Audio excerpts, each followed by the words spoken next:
and 314 for a shooting at Century Theaters. They're saying somebody's shooting in the auditorium. Roger, keep your fires west of the smoke. You're cleared hot. An officer hit. Send me the world. Don't go over that fence. Don't go over that fence. Grab the shotgun again. Welcome to Tactical Tangents.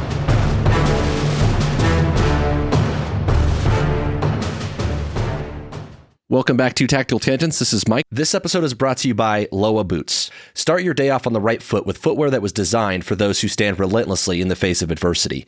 I wear Loa every single day, for miles on canine searches and for hours on tactical operations in inclement weather. No matter what, Loa keeps me moving. Whether you run, hike, hunt, or fight, on the streets or out in the woods, Loa has the gear you need to help you conquer whatever challenges you face.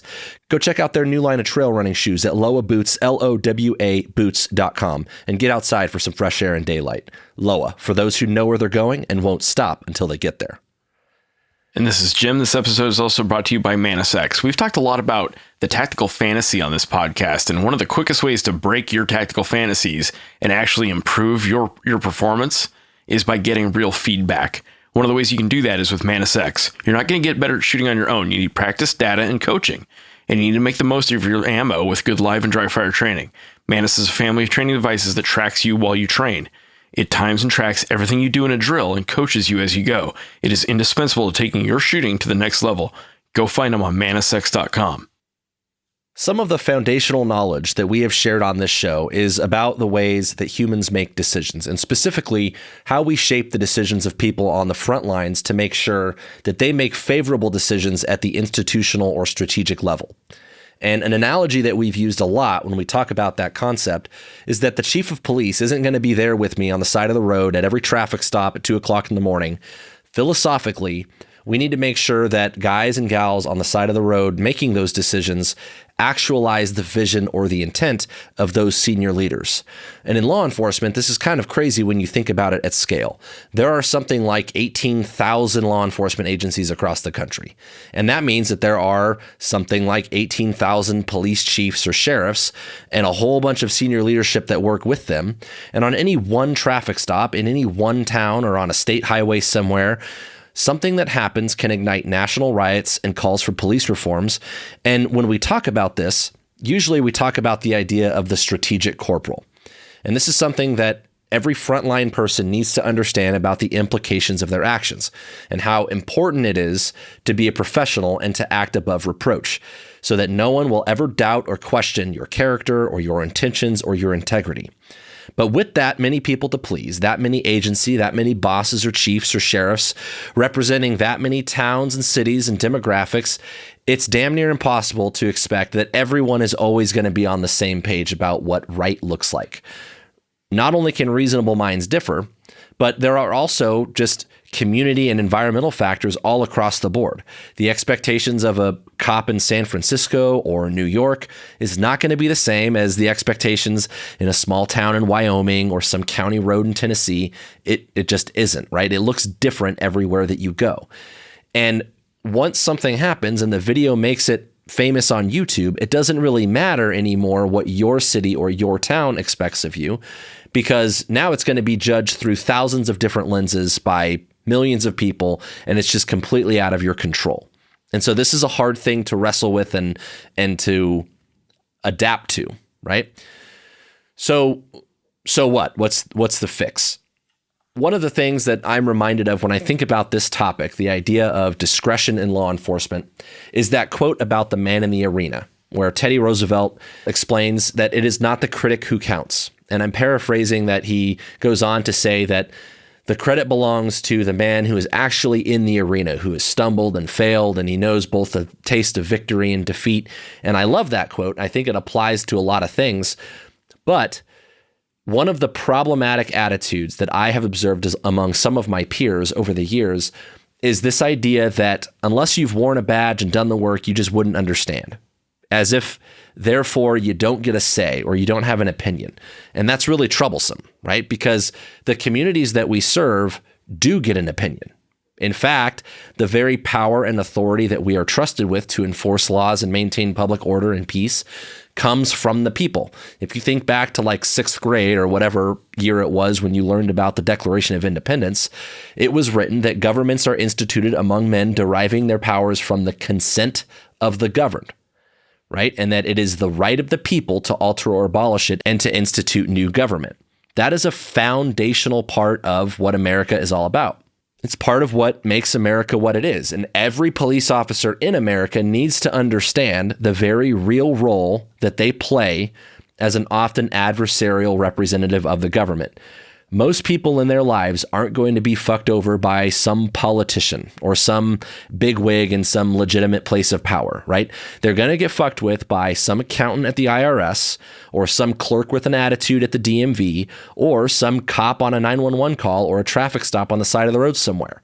And that isn't to say that those people, those cops and clerks and accountants, it's not that they're bad people or that they're malicious in their intent or in their hearts. But it's only fair to recognize that we've all had a bad day. We've all responded emotionally to things when we should have been more detached. We've all fallen into the traps of our own biases and political inclinations, right? So it's important to realize that as the cop or the clerk or the accountant, whoever it is that happens to be in that position where you're interfacing with the people, right? The governed, you can fall into those things. And to us, it's just another contact. It's just another customer. It's just another stop. It's just another arrest. But to those people, right, those are the people that are living their lives and supposed to be who we serve at the end of the day, right?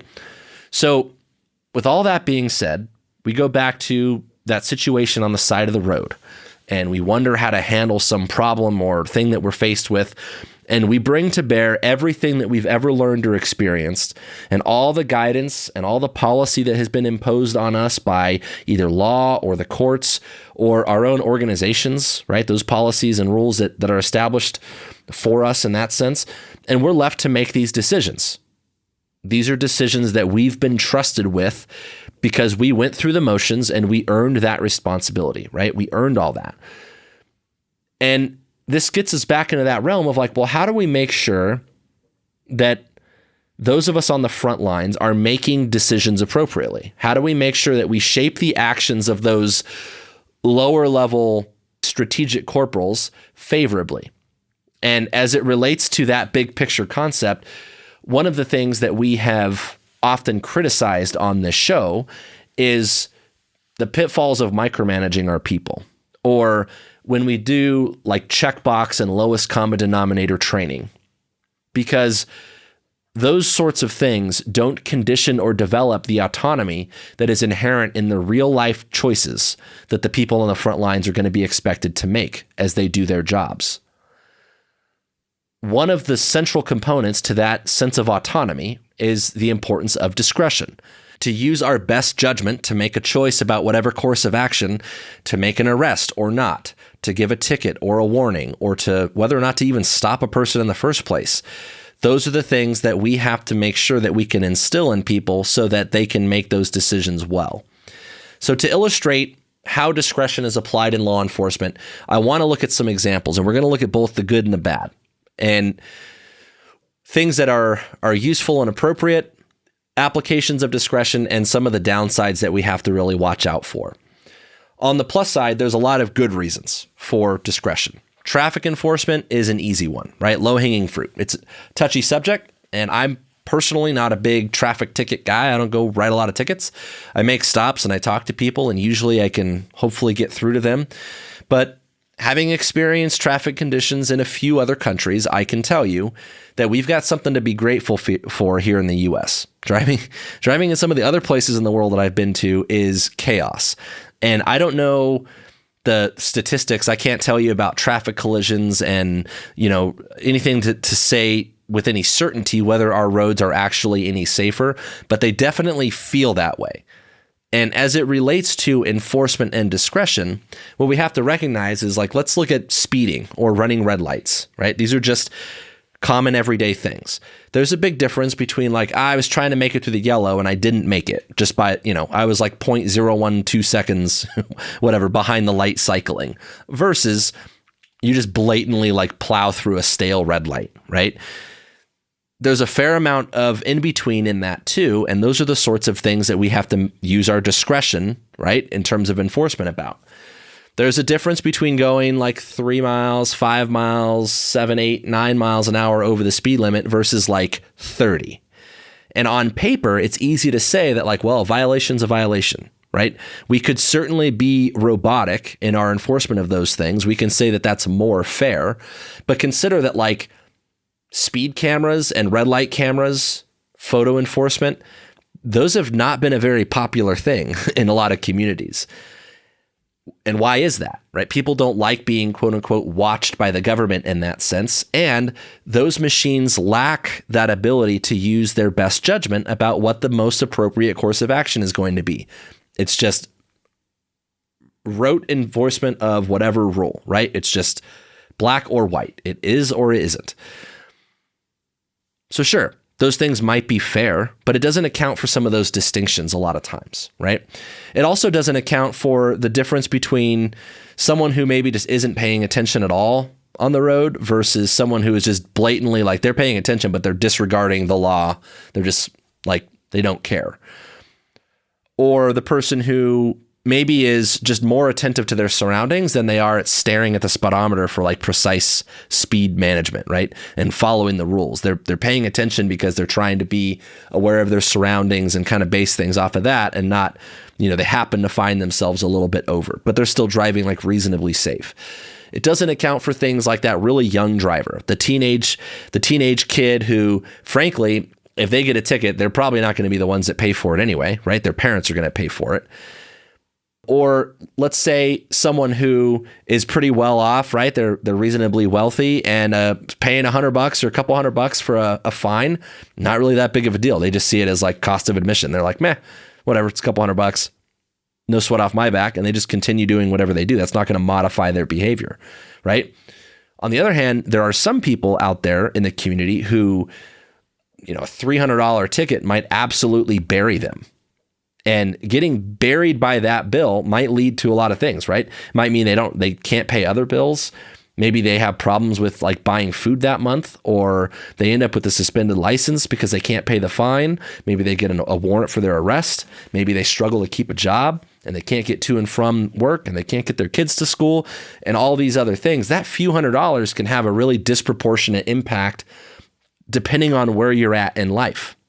So we have to consider that the best choice for, the greater good, the so-called greater good of traffic enforcement, right, might not be in perfectly equal application of those laws. We have to kind of back up and look at, well, what is the most effective way to potentially modify this driver's behavior? And that's tough, right? We're asking... That's a big question, and it's a slippery slope and kind of dangerous, and we'll get into that in a little bit. This also pans out in other enforcement situations too. Let's say the middle of the night, neighbors call because they can hear a man and woman arguing, and the cops show up, the kids get woken up, everyone gets talked to. Objectively, we can say that there was a disturbance of the peace, right? The fact that the police got called in the first place is de facto evidence of a disturbance of peace, right? But then I get there and I have the discretion to evaluate the nature of that disturbance and determine if someone needs to go to jail that night, right? And there's a lot of things that play into that on the legal front, right? How we define that. But there's still a little bit of leeway in there for our best judgment and discretion. And if you think about it, a domestic violence arrest can be a really big deal. This can be life-altering for some people. If that person's in the military, for example, it could affect their security clearance. If they're a cop, if they're a teacher, any number of things like that, it might affect their ability to keep their job. I mean, there's a whole host of things that a simple argument with a spouse might lead to if they get arrested for it, right? And sure, as a society, we want to keep people like under that threshold of, it's not against the law to have an argument, but where do we draw the line of like, this is criminal?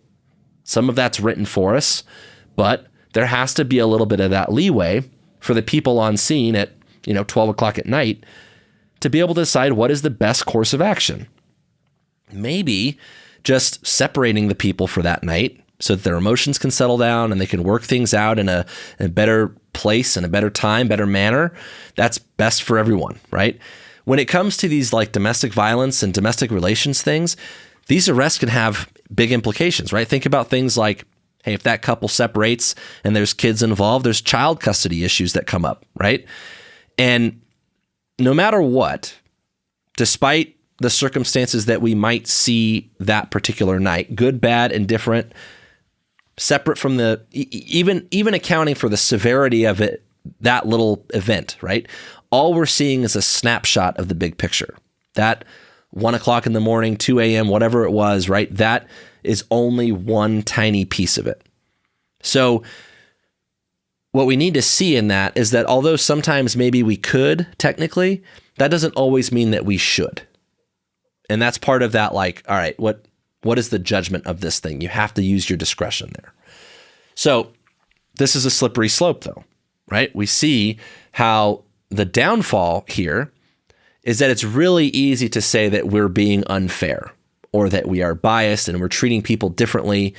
And on some level that is true. That with discretion, that is true. I have the choice to write you a ticket or not, to arrest you or not, to pull you over or not. And it is completely up to me in a lot of cases. There are certain circumstances where I don't have a choice. It's written for me that I don't have discretion in this one. But in a lot of cases, I get the choice. And that means people are going to be treated a little bit differently. And really quickly, the narrative gets ugly, right? Especially if we misuse it. Suddenly it becomes, oh, it's because of race, or it's their class, or it's because of a power or ego thing. It's based on the person's attitude and, whether or not they respected us well.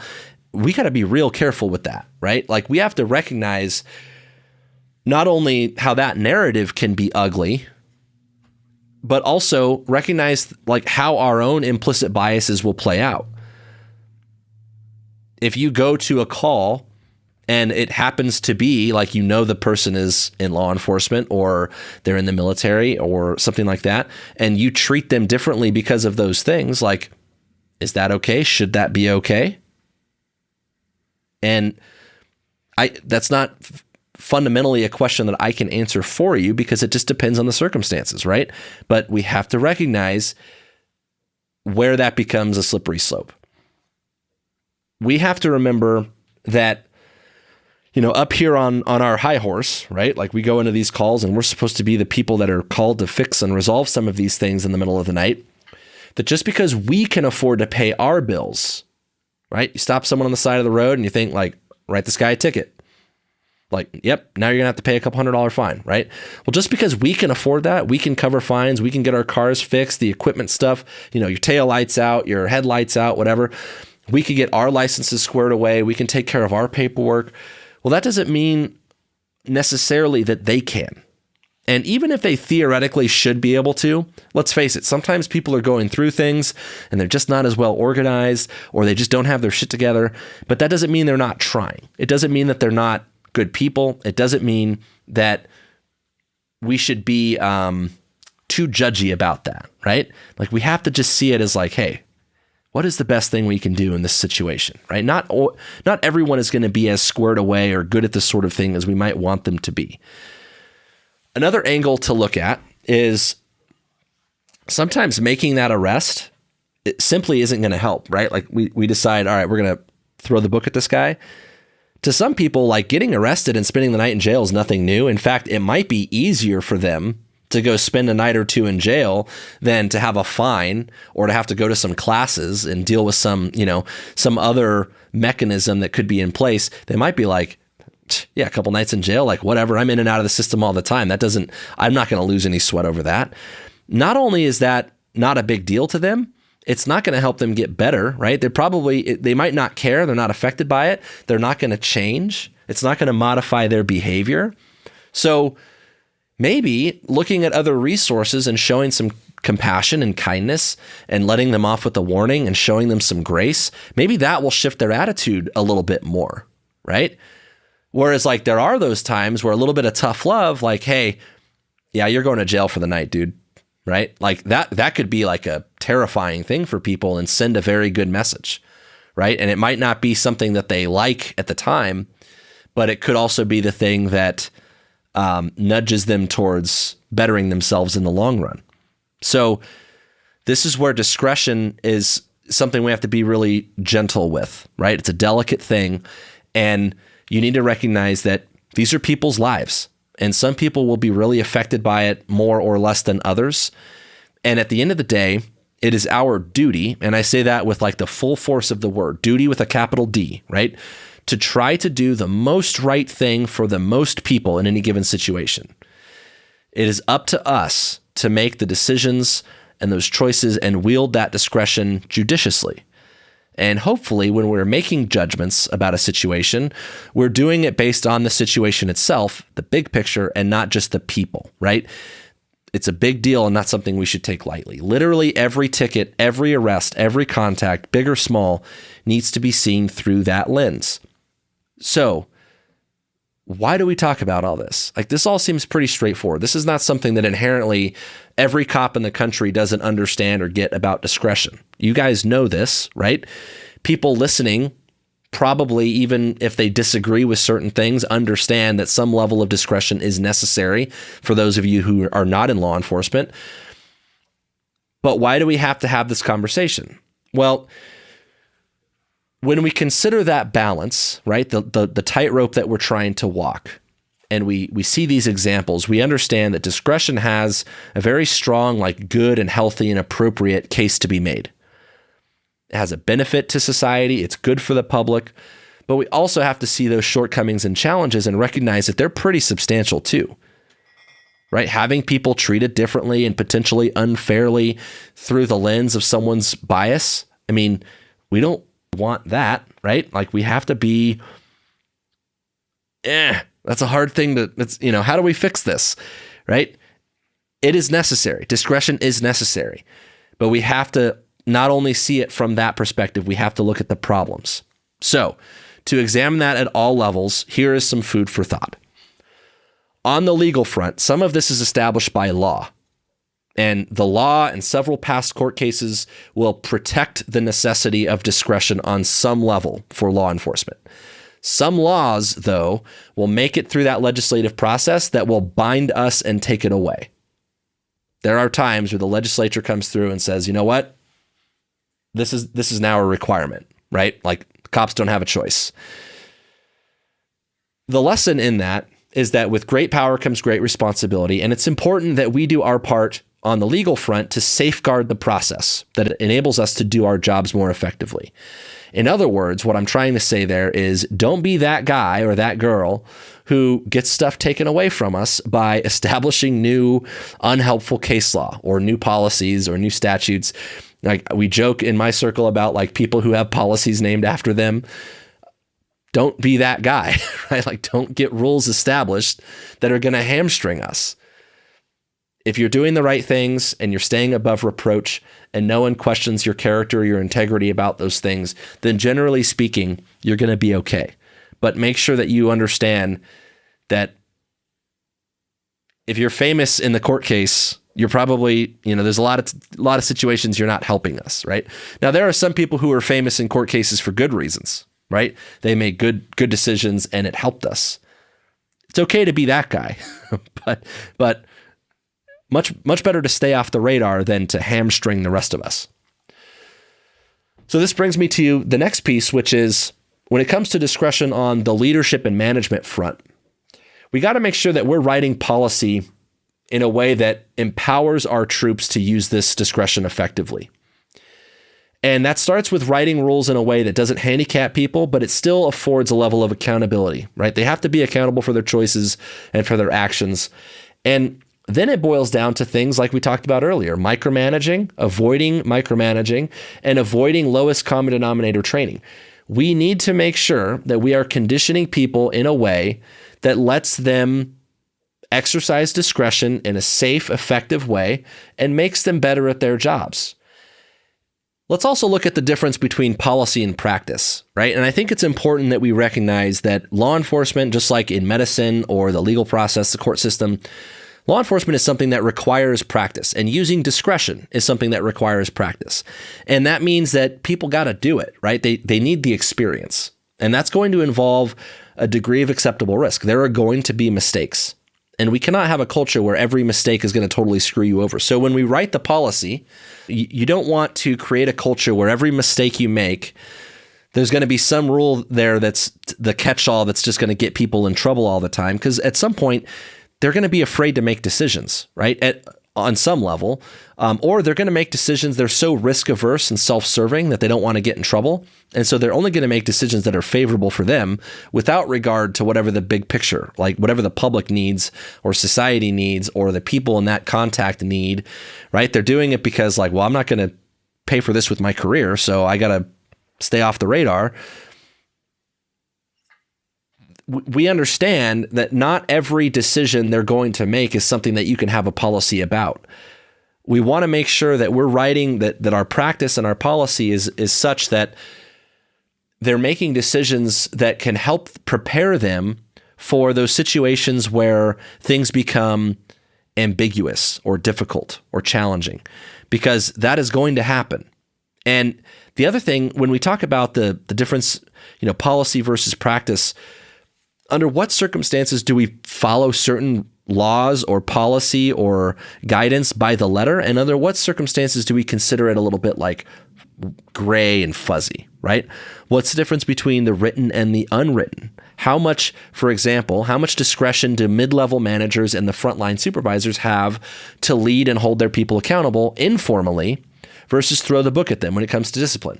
Discretion applies here just as well. So you can have rules, right? Well, does the frontline supervisor or manager have to write everyone up for any rule violation? Or is there some discretion there that says like, I can have a talk with this dude and give him a warning, right? Just like you would in another context, another contact, and pocket that one for next time versus like certain things where you're like, no, dude, I can't let that go unnoticed or undocumented. We're going to write you up for this thing, right? There's some gray area in there.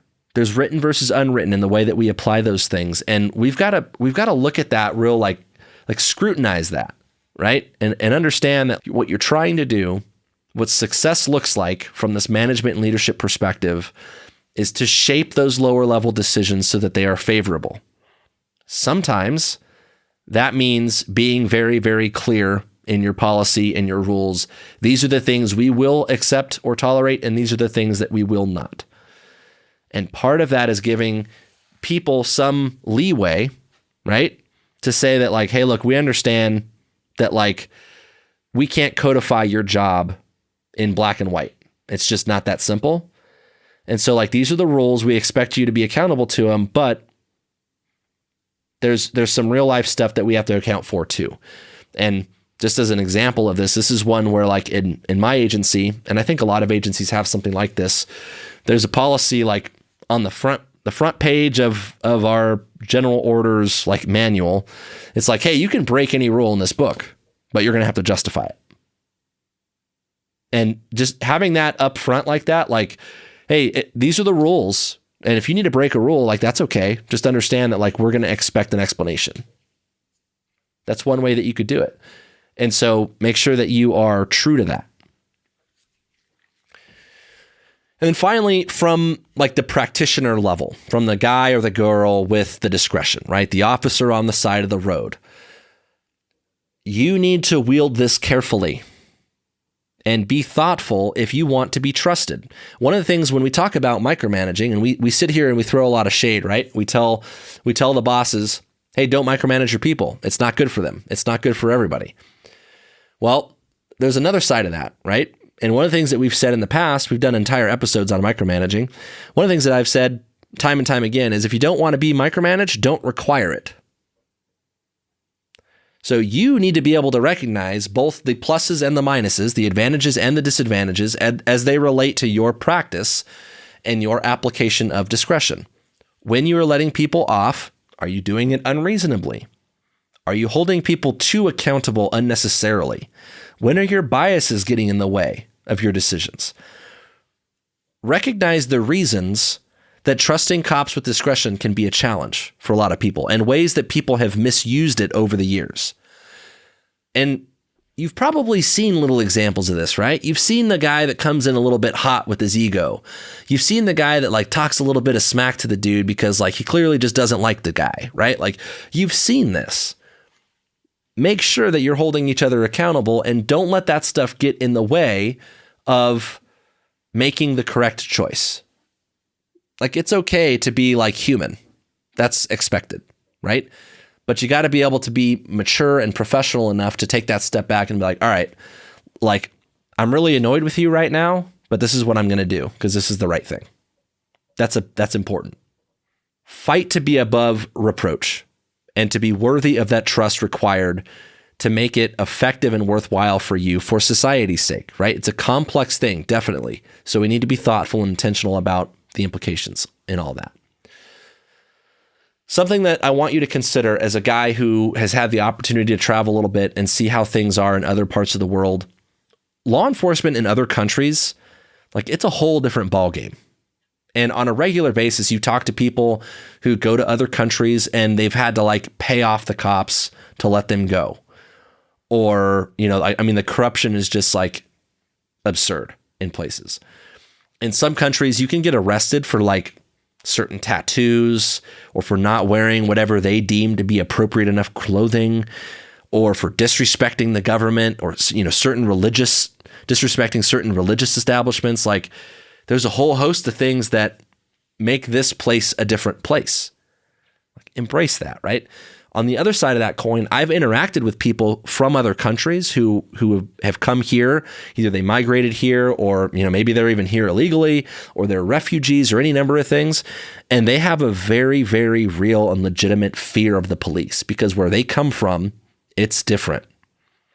And it's always interesting to see how they respond to getting a warning or not having to pay you off or getting a little bit of empathy and kindness. Like, these are the sorts of things that make our country so great. And so police officers in the course of their duty might see themselves as just, yeah, I'm a public servant and I'm just here doing my job, right? But in truth, a lot of this stuff falls on you. You need to remember that really, like, you are the government, right? You are the people in power. You're that everyday person doesn't feel like they have much say in a lot of things. Like, they can vote for certain laws and they can vote for their representatives, but ultimately a lot of this is imposed on them and they don't have a whole lot of choice, right? There's only so much they can do. And it's important that we work hard to strike that balance between liberty and security. We've got to be thoughtful and deliberate in the way that we do things because although to us it's just another call, another contact, these are people's lives that you're impacting. That DUI someone gets in 2015, that could have third and fourth order effects down the road a decade later, right? Now they have a criminal history. They lost their ability to drive for a while. They have to talk about it when they apply for security sensitive jobs. If you're just some stat hound, right? If you're the guy that's running around trying to win the contest for like the most arrests or, you know, whatever by arbitrarily nailing people on technicalities, you are part of the problem. Enforcement action is important and it's necessary and you do have to arrest people, right? You do have to write tickets at times. That is part of it. But if you're ever viewing a stop or an investigation as like an opportunity, like to brag or to chase a stat, I hate to be the one to break it to you, but you are that guy. And the point of discretion is that these are people. These are people who are living real lives, and we're supposed to use discretion as an opportunity to apply a little bit of benevolence and altruism and human nature into our decisions, to not be robots, and to build relationships with the people in the community. Because like I said earlier, it is ultimately with their trust and their consent for the sake of the greater good that we do our jobs. Don't dishonor that trust. Not everyone that you deal with is a bad person. I believe in a difference between good and evil. I believe that some people are bad, but for the most part, people are good. And a lot of times, the people you're dealing with are mostly good, who maybe they made some bad choices. That doesn't mean that they're bad people all the time, right? Don't ride that high horse about that. Try to be a leader. Be a positive force of change for them. It's not always going to work. It's going to feel frustrating and futile a lot of times, but On some level, it isn't about them and who they are. It's about you and who you are. And it's about the profession and what we do. And you never know. You might actually make a difference. They might not remember your name or even your face, but you will make an impact on people's lives for better or for worse. So do what you can to make sure that impact is a good one. That's all I got.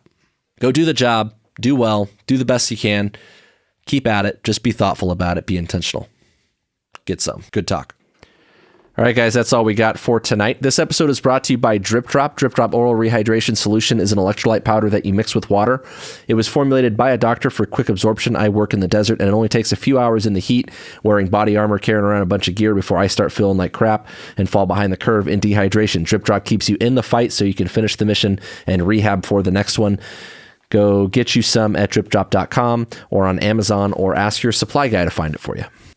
This episode is also brought to you by Palm Industries. I have maintained for a long time that pepper spray is a way underused tool in law enforcement, and I get it. When you have to arrest someone, you do not want to have to get that stuff on you. But in personal defense or concealed carry scenarios, you want to create standoff and increase the distance, not go hands-on. I can tell you hundreds of stories about confrontations I have been involved with in real life that were resolved with some form of less lethal long before a gun would have been an option. Why not carry some in your pocket? Palm pepper spray is small, easy to carry, and it's effective. If you need something in between harsh words and a gun, this is a $12 solution. It's available on Amazon, makes a great gift. Go check them out at palmpepperspray.com. That's palm, P-O-M, pepperspray.com. Don't forget that we put out new episodes on the 1st and the 15th of every month. If you like what we're doing, you can head over to Patreon, give us $1 for each new episode. That money's going to go back into bringing you good content. If you want to interact with us, you could find us on Facebook, Instagram, and Twitter. We are at TacTangents. You can also email info@tacticaltangents.com. And one last thing, our Facebook discussion group. We've got a little group going on Facebook. If you go to the groups tab on our page, you can join it. We've got more followers on our page than we have in the group. So I know there's some of you out there following the Facebook page that are on Facebook that are not in the group. Lots of like-minded people in there. So come hang out with us. All right. That's all we got. Good talk.